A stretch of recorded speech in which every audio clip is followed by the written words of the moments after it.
Now, you don't think there are enough women involved in the referendum campaign, and I think you're doing a meeting about that this coming week.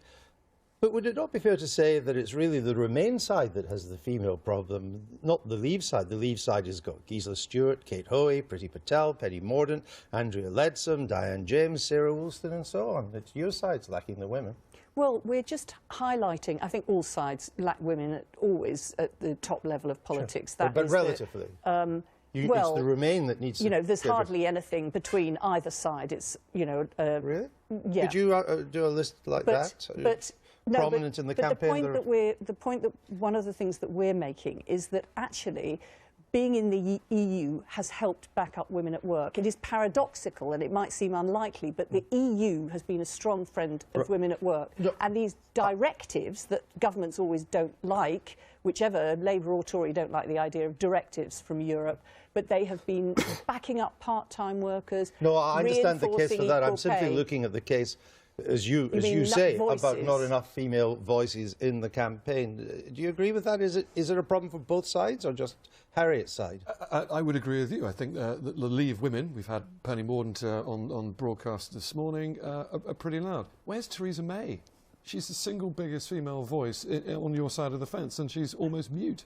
Well, I think the idea that somehow the Leave side is in some, you know, post-feminist political nirvana is for the absolute birds. I mean, you know, and I think of the Leave side, I think of Boris Johnson, Nigel Farage, and then I can't bear to think about it. Well, I just gave you a list, though. Five prominent Leave, and Ian Duncan Smith. Five prominent Remain women campaigners. Can you listen? Are you saying the Brexiteers are kind of, you know, a post-feminist haven? No, he doesn't even know what post-feminism is, so he's not going to say that. You've described the EU... All sides have got a problem, but we've got a particular argument about why it's... Well, I'm just trying to work out whether your side has actually got more of a problem. But let's move on that. You've said the EU is a beacon of gender equality. I'd just like you to look at this, put this up on the screen. These are all the top jobs in the European Union. Yeah. Something probably strikes you about that. Yeah, but that's where is the gender equality in the EU in the top 7 jobs? But you see, that's why it is an irony that actually the directives and the European court judgments have, as a matter of fact, backed up women at work. Except in the EU itself. But actually, well, in terms of, if you look at the Treaty of Rome, which was very much ahead of its time, saying you've got to pay women equally and treat them equally, and that has been a protection for women in this country. But as I say, not as I do. I mean, it looks a bit like a boys' club up there, doesn't it? And the other thing that strikes me about that row of men is, who are these people? You know, that doesn't just tell you that they're all male. We don't know who they are. Could you recognise all those people? Could you even recognise one of them? I don't know who they are, and B, I don't like the fact that they're all men. You need to know about the EU then. No, it doesn't. And our sovereignty. No, because what it doesn't say, let me just pick up Isabel on this point, is that the directives from Europe have backed up women at work. Part-timers, low-paid women, women having babies. The fact of the matter, if our own government would have done it, more's the better. Why haven't they read the directives? I don't know who they are. Well, they're the president. Well, that in itself speaks for... But these are the people that you think they should be running us, and you don't know who they are. No, I'm talking about the facts of the impact for women at work of us being in the EU and on our rights on maternity, anti-discrimination, equal pay. The directives and the court's judgment have helped women, even when our own government has not. I understand that. It's just they don't seem to have yet got the message, but we'll leave it there. Who are they? You just pick them at random? No, they're the top 7 jobs. They're presidents of the Commission, the Council, the Parliament, the European Court. Off with their heads, you know. Well, I'm very happy to have my say. It's wonderful, actually, to come here and to be able to talk about whatever we liked. We were given a free rein, which is deeply refreshing. So I thought, as Harriet Harman has been flexing her EU muscles this week, claiming that leaving the European Union will take women's rights backwards and make us all sexist again, and that it's the EU that's forced through equal pay, maternity rights, paternity leave, and so on and so forth, I thought I'd talk about that. Particularly as she also said in her speech at the weekend something rather strange. She said that people like me who want to leave tend to think a woman's place is in the home. God forbid. Well, I did run my own successful business from home for 10 years. Maybe that's what she meant. As a feminist and a Brexiteer, I can see we make far more ground here in the UK than in Brussels, where our rights are always almost undermined.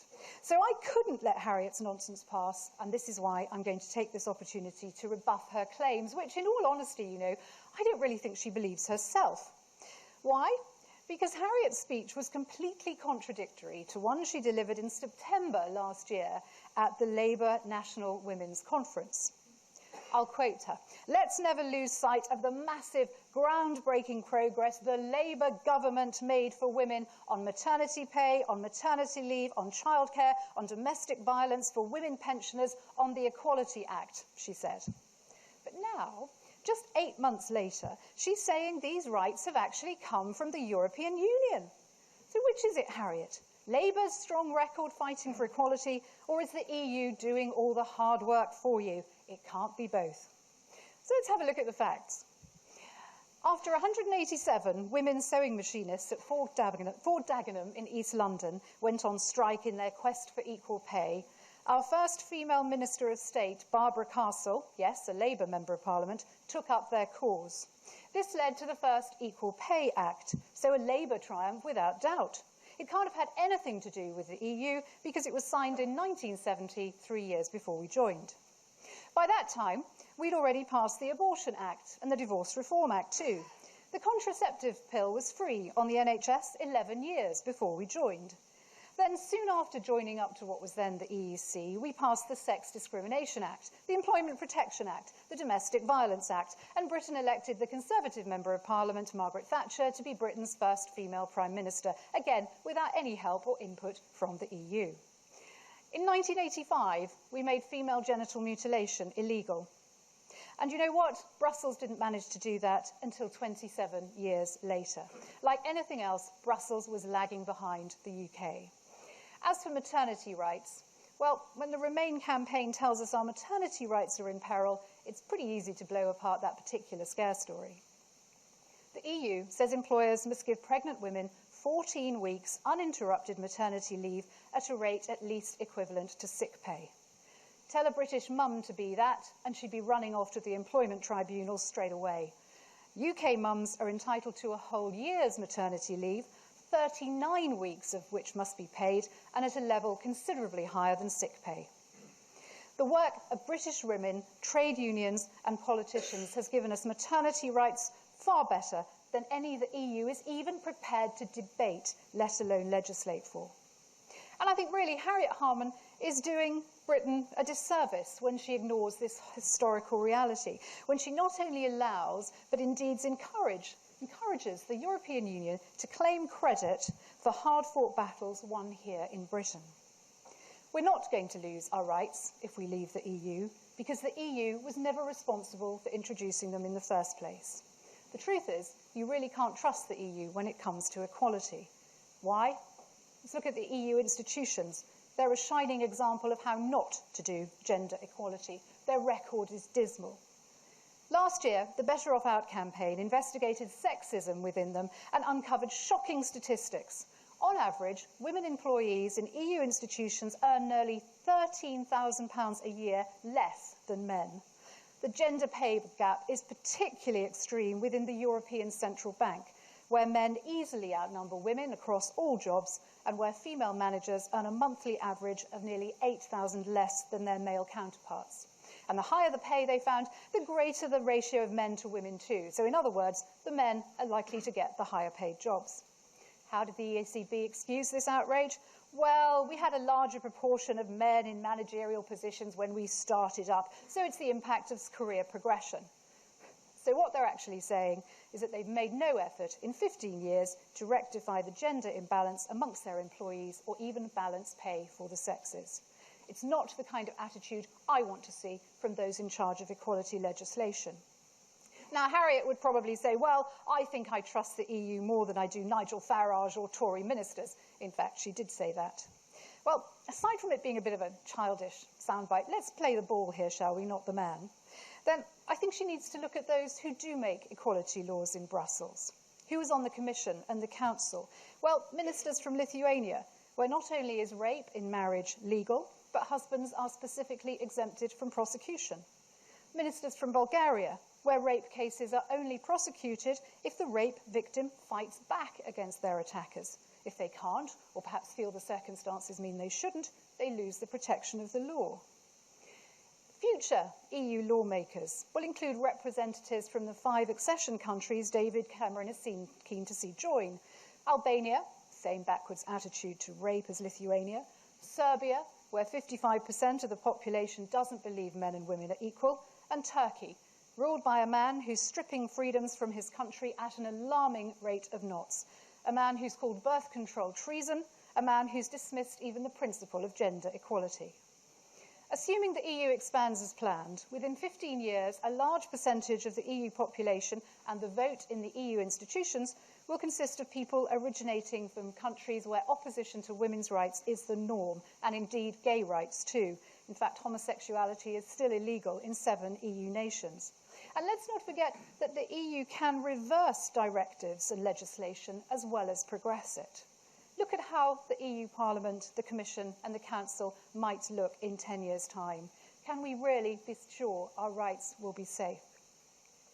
If the EU really wanted to better the lives of women, it would start by scrapping Schengen tomorrow. This flawed open border policy kick-started what's now a £4 billion human trafficking industry, and that's according to Europol, the EU's own statistics. The main victims of this evil racket are, of course, women and children from poor EU countries.